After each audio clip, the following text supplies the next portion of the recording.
All right, first up on the show, hyperlocal delivery platform that is Magicpin has reduced their platform fee to 5 rupees per delivery at a time when the likes of Zomato and Swiggy are going ahead and increasing their platform fee. So how does the company stay financially sound? What is their long-term plan? Did this benefit them during the festive season? Let's find out. Joining in is Anshoo Sharma. He's the CEO and founder at Magicpin. Thank you so much for taking time out. I just want to start off by getting to the basics, because when we think of online food delivery, the names Zomato and Swiggy definitely come to mind. So what about Magicpin? Is there really space for another player? I believe food specifically, and I'll talk about Magicpin in a bit in a broader way, but I'll answer the first question you asked, which is, does food have more room for another player? I believe it's a market which the first two movers, both Zomato and Swiggy, or one is public, the other would be about public, have built in a wonderful way. It's become a household habit now, where people look forward to ordering, and it's become very seamless. These are world-class companies that have built this market. But it's actually just the beginning, given how deep this market is, how many segments exist, and how India's consumption and discretionary spends are going. So we believe absolutely there's an opportunity for a third player like Magicpin to come in.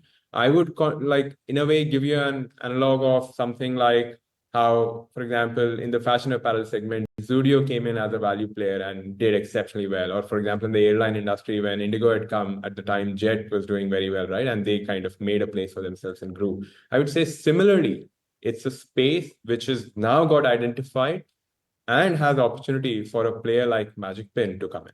And we are, to an extent, differentiated versus how the incumbents are, even in the segment of food delivery.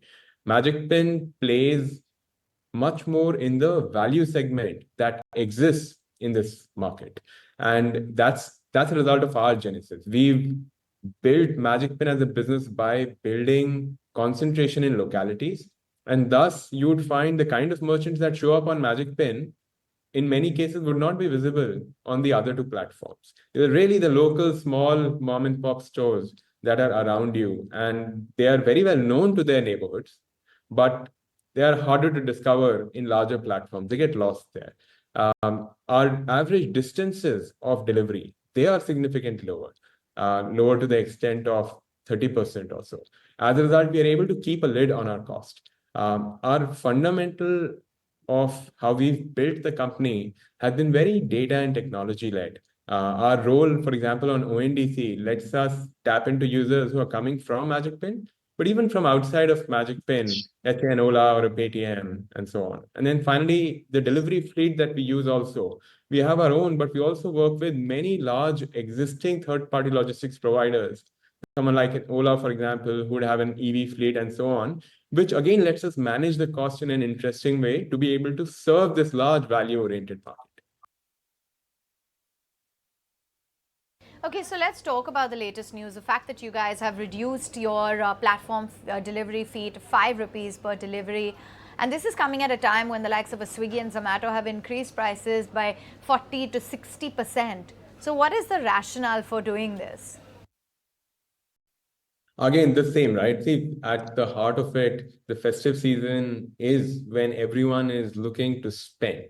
And that's true for consumers. It's also true for merchants. They are looking forward to the sales that they would get. And while there's an organic increase in demand, when we say our prices will come down in this period, that creates an additional incentive for both merchants and the consumers to participate in the festive season with more spends.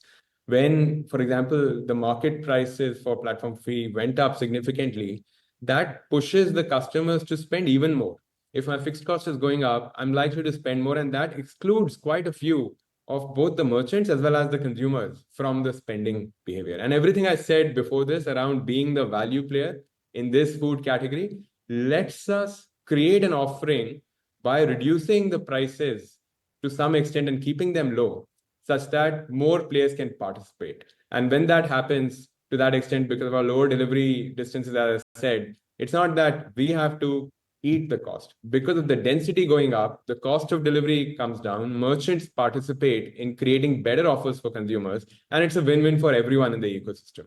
And as a result of that, we saw a doubling of our order volumes. In this period, we saw around 500,000 transactions happen, which is in a result a testimony to the approach that we took.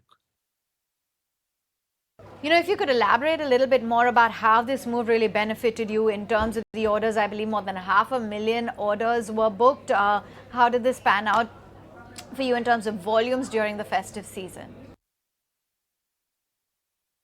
Yeah, as I said, right, we are almost 2x up versus what this peak looks like for us year on year. And if you look at the overall food delivery industry, that's growing at almost like somewhere around 15% or so year on year. But we've doubled, we've grown 100% in that same period. So that's, I would say, a result of not just, I would say, the festive season pricing changes, but our continued effort over the last 12 months or so, and in partnership with our associates through ONDC also, that we've been able to create that outcome. We've gone ahead and said that there will be no fee increase on food delivery for the rest of the year. So how is this financially viable? How does it work with your overall numbers? Yeah, absolutely. And I'll break this into two parts. One, I'll talk about how our ecosystem works, and not just the platform fee, but overall pricing philosophy. And then second, just stepping back and telling you a little bit about Magicpin itself, around how we got here. So on the first one, you'd find pricing on Magicpin typically for most stores to be less by around, like, I'd say 40 to 50 rupees, just structurally less. And the result is because of how we manage our cost structure. I spoke of that: lower distances, being able to use third-party fleets, getting additional demand from ONDC. All of those approaches that we've kept finessing has brought us to this position where we can offer a better price to the end consumers, and in some cases a very different supply itself, a different kind of merchants who a lot of our country wants to get access to but are not easily available, and they are to that extent willing to pay more. So for us, this reduction in price is not a one-off promotion. We intend to continue to operate at this price from now till the end of the year and even beyond that. So it's not a one-off that we are doing here. The second part, which I said around how we got here, is a result of the genesis of Magicpin. The name Magicpin comes from pin a location on the map, and we'll show you the magic around that. That's to do with the local merchants, the categories that they operate in, the rewards, the experiences that are being offered. That's how we started. And as a result, when Magicpin is present in a market, it's not just for food delivery.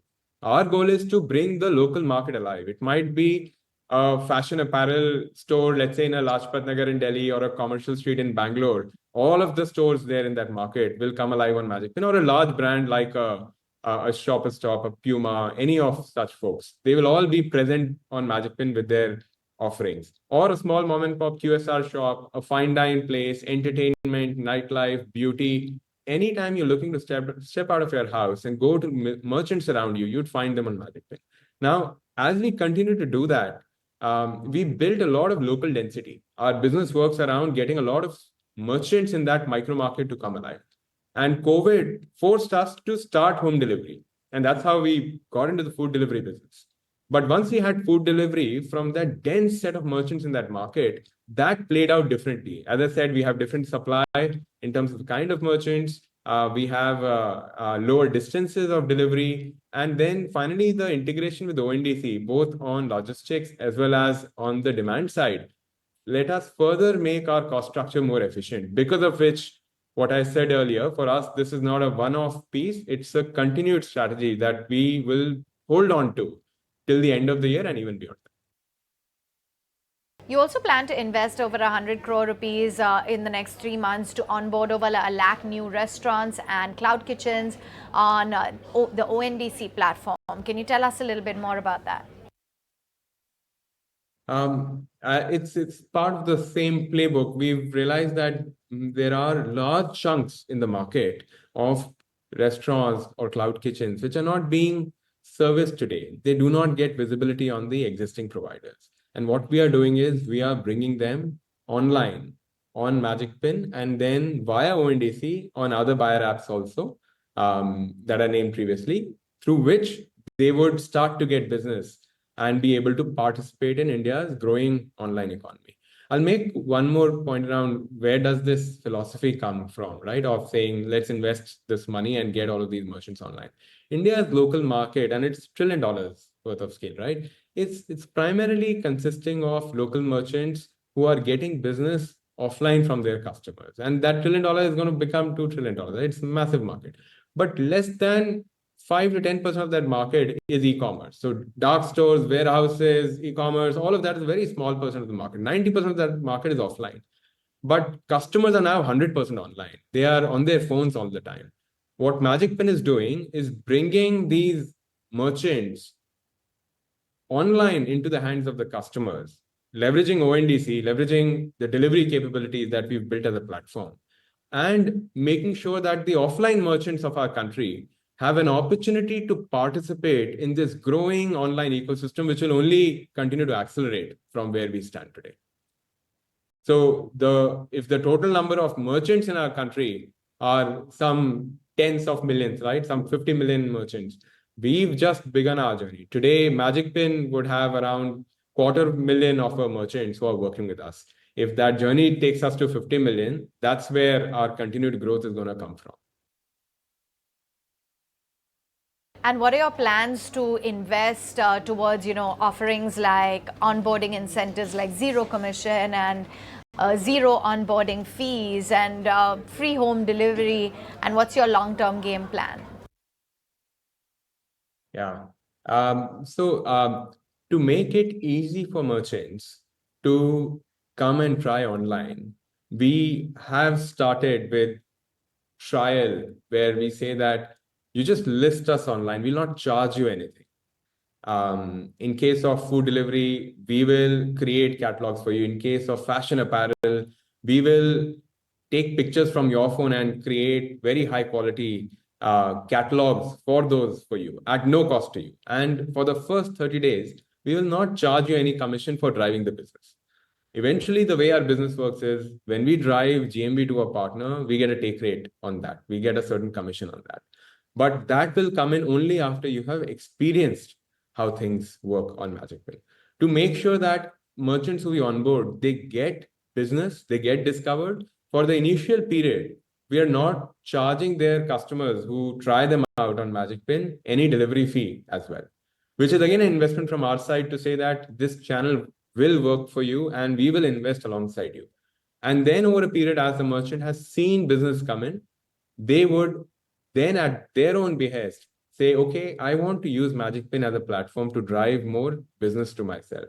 They will give us better offers. They will give us special SKUs. They will create promotions that reach our customers. And as a result of that, we see growth. And that's a consistent pattern in our business that first, we will onboard merchants, they'll get some business. When they get some business, they invest more. As they invest more, we are able to give them more business. And then you extrapolate this to a locality when there are many such merchants in a dense market where all of this is happening, whether you can take Sector 29 in Gurgaon or you can take, let's say, Kormangla in Bangalore or Andheri in Mumbai. When enough of these merchants are together, promoting themselves via Magicpin, then customers want to be on the platform. So it becomes a win-win for the customer and for the merchant. And when that happens, at that point, we are able to play a significant role in driving discovery for that market. To your question around where are we headed, it's in that same spirit that this large, massive offline retail ecosystem of our country has to transition to online, has to start its journey of discovery online. And that is what we are doing. We've figured out a method of doing this over the years now where we are unit economics positive as we do this. So whatever take rate we get from the merchant, we pass on some of that as a discount to the customer and we keep some of that. And we are doubling year on year in what we are doing. And the extent of this market, whether I look at the number of merchants that I mentioned, right, still 250,000, while there are 50 million such merchants to be absorbed, or the number of users in our country, where I can say that India is a country of 1 billion people, right? We still are scratching a very small part of the surface. We believe we'll have the leadership position in driving discovery for India's massive offline retail ecosystem, doing that in a way that it's a sound and sustainable business with strong economics, and it is growing rapidly. All right. Thank you so much for joining in. Good chatting with you. If you like this video, then like, share and subscribe to ET Now.